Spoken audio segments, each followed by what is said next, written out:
Daily Words of God. What man has achieved now, his present stature, knowledge, love, loyalty, obedience, and insight, these are results attained through the judgment of the Word. That you are able to have loyalty and to remain standing until this day is attained through the agency of the Word. Now man sees that the work of God incarnate is indeed extraordinary, and there is much in it that cannot be attained by man, and that are mysteries and wonders. Therefore, many have submitted. Some have never submitted to any man since the day of their birth. Yet when they see the words of God this day, they fully submit without noticing they have done so, and they do not venture to scrutinize or say anything else. Humanity has fallen under the Word and lies prostrate under the judgment of the Word. If the Spirit of God spoke directly to man, mankind would all submit to the voice, falling down without words of revelation, much in the way that Paul fell to the ground in the light on the road to Damascus.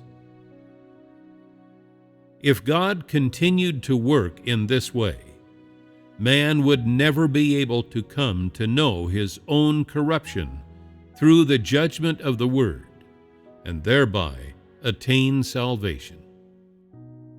Only through becoming flesh can God personally deliver His words into the ears of each and every human being, so that all who have ears may hear His words and receive His work of judgment by the Word. Only this is the result achieved by His Word, rather than the Spirit becoming manifest to frighten man into submission. It is only through this practical and yet extraordinary work that the old disposition of man, hidden deep within for many years, can be fully exposed, so that man may recognize it and have it changed. These things are all the practical work of God incarnate, in which, speaking and executing judgment in a practical manner, He achieves the results of judgment upon man by the Word. This is the authority of God incarnate and the significance of God's incarnation. It is done to make known the authority of God incarnate, to make known the results achieved by the work of the Word, and to make known that the Spirit has come in the flesh and demonstrates His authority through judging man by the Word. Although His flesh is the outward form of an ordinary and normal humanity, it is the results His words achieve that show to man he is full of authority, that He is God Himself, and that His words are the expression of God Himself. By this means, all humanity is shown that He is God Himself, that He is God Himself who became flesh, that He is to be offended by none, and that no one can surpass His judgment by the Word, and no force of darkness can prevail over His authority.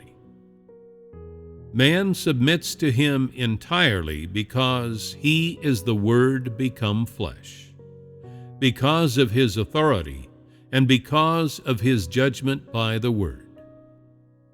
The work brought by His incarnate flesh is the authority that He possesses.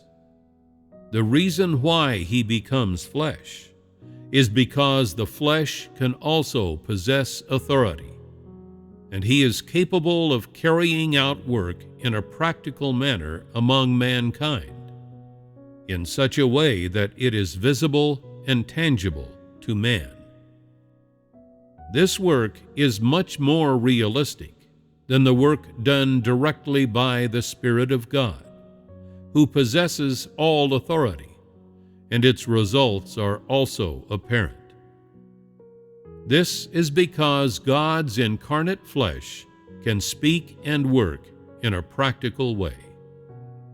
The outward form of his flesh holds no authority and can be approached by man, whereas his essence does carry authority. But his authority is visible to none. When he speaks and works, man is unable to detect the existence of his authority. This facilitates him in doing work of a practical nature. All this practical work can achieve results, even though no man realizes that he holds authority, or sees that he is not to be offended, or sees his wrath.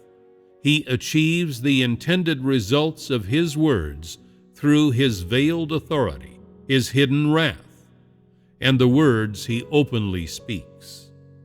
In other words, through his tone of voice, the sternness of his speech, and all the wisdom of his words, man is utterly convinced.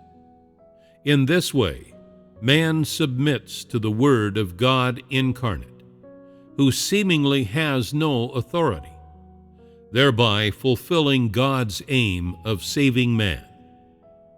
This is another aspect of the significance of his incarnation, to speak more realistically and allow the reality of his words to have an effect upon man, so that man may witness the power of the Word of God.